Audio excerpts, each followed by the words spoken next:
যাতে ইমানের সংশয়, ইমান বিধ্বংসী কোনো আলোচনার দ্বারা মানুষের ইমান নষ্ট হতে পারে, যে আলেমের পক্ষ থেকে আমলের কোনো বিভ্রান্তি ঘটতে পারে, যে আলেমের বক্তব্য দ্বারা, লেখনী দ্বারা মানুষের আকীদা নষ্ট হতে পারে, মাসআলার পরিবর্তন হচ্ছে, আকীদার পরিবর্তন হচ্ছে, ইমান বিধ্বংসী কথা হচ্ছে, সুন্নাত বিধ্বংসী কথা হচ্ছে, কোরআন সুন্নাহ বিধ্বংসী কথা হচ্ছে, এমন আলেম সম্পর্কে উম্মতকে সচেতন করা আপনার কি মনে হয়? এইটা কি গীবত, হারাম গীবত না ওয়াজিব গীবত? কি বলেন, ওয়াজিব গীবত না? এই জন্য এই প্রশ্ন করতে আসবেন, এই কথা বলতে যে আপনারা পার্থক্য করেন, আমার তো পার্থক্য আছে। যদি সমাজ একটা প্রত্যেকটা তুলে ধরে দিতে পারতাম। এই জন্য এই ধরনের আলেম পৃথিবীতে আছে কি আছে না বলেন? الحمد لله نحمده ونستعينه ونستغفره ونعوذ بالله من شرور أنفسنا ومن سيئات أعمالنا من يهده الله فلا مضل له ومن يضلله فلا هادي له وأشهد أن سيدنا ونبينا ومولانا محمدا عبده ورسوله أما بعد فأعوذ بالله من الشيطان الرجيم بسم الله الرحمن الرحيم وجدتها قومها يسجد للشمس من دون الله وزين لهم الشيطان أعمالهم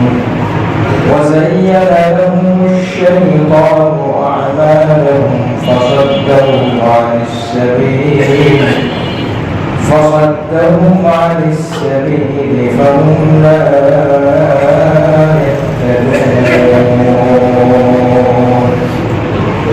قال رسول الله صلى الله عليه وسلم المسلم من سلم المسلمون من لسانه ويده أو كما قال عليه الصلاة والسلام إن الله وملائكته يصلون على النبي يا أيها الذين آمنوا صلوا عليه وسلموا تسليما اللهم صل على محمد وعلى آل محمد كما صليت على إبراهيم وعلى آل إبراهيم إنك حميد مجيد اللهم بارك على محمد وعلى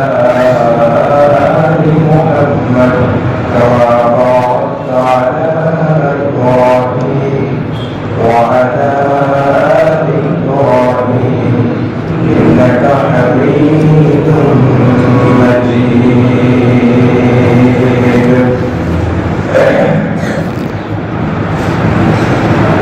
معزز محترم مشاهدين الكرام আজ 1446 হিজরি জমাদার উলার মাসের 19 তারিখ আল্লাহ পাক আমাদেরকে জুমার নামাজ আদায় করার জন্য সুস্থ রেখে ইমানের সাথে হায়াত দারাজ করে আশা তৌফিক দান করেছেন। কোরআন সুন্নাহ থেকে কিছু কথা বলার শোনার সুযোগ করে দিয়েছেন, শুকরিয়া আদায় করি আলহামদুলিল্লাহ। মুআজ্জাজ মুহতারাম, সূরাতুন নামলের 24 নম্বর আয়াত তেলাওয়াত করা হয়েছে। বুখারী শরীফের শুরুর দিকে কিতাবুল ঈমান অধ্যায় থেকে হাদিস পাঠ করা হয়েছে। আল্লাহ পাক আমাদের সকলকে কোরআন কারীমের সকল আহকাম বিধিবিধান হাদিস শরীফের সকল বিধিবিধানগুলোকে জেনে বুঝে আমল করার তৌফিক দান করেন, আমিন। বিগত 2 জুমায় একটি বিষয়কে সামনে রেখে আলোচনা করতেছিলাম, যে বিষয়টি খুবই গুরুত্বপূর্ণ, যে বিষয়টি হারাম, যে বিষয়টি না করা, যেটি করা গুনাহ, গুনাহ কবিরা, বড় গুনাহ, মহাপাপ, যার নাম গীবত। হাদিসের ভাষায় গীবত এসেছে, কোরআনের ভাষায় গীবত এসেছে। শুরুতে শুধু শিরোনাম আকারে আমরা বিষয়গুলো একবার মনে রাখবো।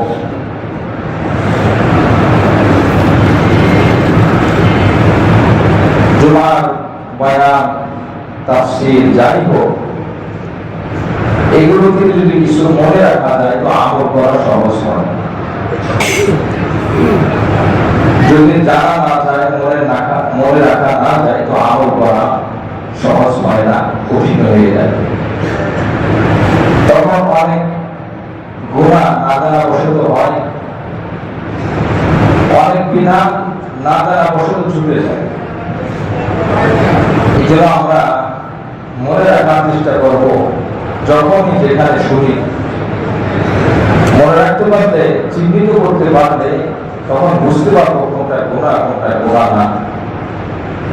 আমি শুরুতে এই কথা এই জন্য বললাম, গীবত এমন একটা পাপ, গীবতের 3টি স্তর রয়েছে। তার একটা হলো হারাম। গীবত মানে কোন ভাইয়ের আড়ালে তার দোষ চর্চা করা। হাদিসের সাধারণ বাংলায় যদি আমরা বুঝি, কোন ভাইয়ের দোষ, সত্যিকার অর্থে সত্যিকার দোষ, সত্য দোষ, তার আড়ালে সমালোচনা করা, আলোচনা করা। যে দোষটার ব্যাপারে ওই ভাই শুনলে কষ্ট দিত, এটাই বলা হয় গীবত। যদি সেই দোষ না থাকে সেটা হবে অপবাদ, মিথ্যা অপবাদ। আলোচনা আমি করেছিলাম গীবতের পরিচয় কি, কেবল যেটি বললাম গীবতের পরিচয়। গীবত কয় মাধ্যমে হয়? 1 নম্বর বলা হয়েছে জবাব দিয়ে, আর কথার দ্বারা হয়। দ্বিতীয়ত অন্তর দ্বারা হয়, মনের মধ্যে কুচিন্তা দ্বারা, খারাপ ধারণা দ্বারা। 3 নম্বর ইঙ্গিত দ্বারা, হাতের ইশারা, চোখের ইশারা, অন্যকে বুঝিয়ে দেওয়া। মুখে বলা হয়নি, অন্তর দিয়ে চিন্তা করা হয়নি, হাত দিয়ে চোখ দিয়ে ইশারা করা হয়েছে, ওই যেটা। 4 নম্বর লেখনের মাধ্যমে গীবত হয়। এটা হলো 4টি মাধ্যম। কোন কোন ক্ষেত্রে গীবত হয়? দোষ বর্ণনার ক্ষেত্রে, যেমন শারীরিক দোষ ত্রুটির গীবত, চারিত্রিক দোষ ত্রুটি, অমুকের চরিত্রের ব্যাপারে, তমুকের চরিত্রের ব্যাপারে সমালোচনা করা। 3 নম্বর বংশীয় সমালোচনা করা, বংশের লোক খারাপ, চোরের বংশ, হয়তো কোনো এক সময় পূর্বপুরুষের কেউ হয়তো না বুঝে বা বুঝে অপরাধ করেছে, চুরি করেছে, পরবর্তীতে যারা এসেছে তারা ভালো ছিল, কিন্তু যেখানে একজন পূর্বপুরুষের অপরাধ করার কারণে পুরো বংশের উপরে আমি দোষটা চাপিয়ে দিলাম, যে বংশের গীবত, পোশাকের গীবত। এটা হলো কোন কোন ক্ষেত্রে হয়। এরপরে বলা হয়েছিল গীবতের ভয়াবহতা কি, তার মধ্যে একটা বলা হয়েছিল, আমাদের মনে আছে, রাসূল কারীম সাল্লাল্লাহু আলাইহি ওয়াসাল্লাম বলেছেন, সুদ যে কত মারাত্মক। রাসূল বলেন এটা সর্বনিম্ন হলো, এটা সর্বনিম্ন কেমন নোংরামি, কেমন গুনাহ। কোন সন্তান তার মায়ের সাথে যদি অপকার লিপ্ত হয়, যে পরিমাণ গুনাহ হয়, এটা হলো সুদের 72টা গুনাহ সর্বনিম্ন গুনাহ। নাউযুবিল্লাহ। তাহলে সর্বোচ্চ গুনাহ কি? রাসূল বলেন আত-তারগীব ওয়া তারহীব কিতাবের মধ্যে রাসূল সাল্লাল্লাহু আলাইহি ওয়াসাল্লাম বলেন সর্বোচ্চ গুনাহ হলো কোন ভাইয়ের গীবত করা।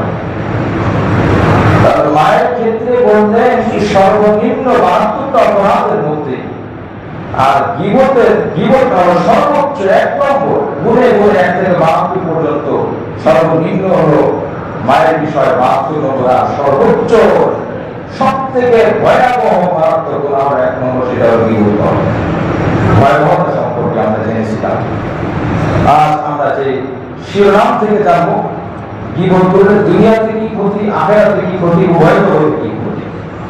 মুআজ্জাজ নাযিরিন, এই জন্য এই অপরাধ থেকে আমি তিনটি বিষয়, গীবতের ক্ষেত্রে তিনটি স্তর। একটা হলো হারাম। কোথাও এমন আছে যে দোষ বলা হারাম।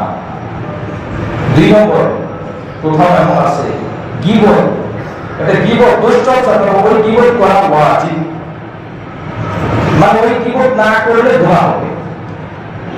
3 নম্বর, গীবত করা বৈধ, করলেও গুনাহ নাই, না করলেও গুনাহ নাই। এই জন্য আলোচনাটা খুব একটু সূক্ষ্ম আলোচনা, যা আমরা যদি পরিচয়টা স্পষ্ট আকারে জানতে পারি, বুঝতে পারবো কোনটা আসলে হারাম গীবত, কোনটা ওয়াজিব গীবত। একই জিনিস, দোষ চর্চা মানে বাংলা আরবিতে গীবত বলে, কিন্তু কোথাও করা হারাম, কোথাও করা ওয়াজিব, না করলে গুনাহ হবে। যখন আমার কাছে সঠিক জ্ঞান থাকবে না, তো যেখানে হারাম আমি সেখানে ওয়াজিব মনে করব, গুনাহ হবে। যেখানে গীবত করা দরকার সেটাকে আমি এড়িয়ে যাব, এটাও গুনাহ হবে।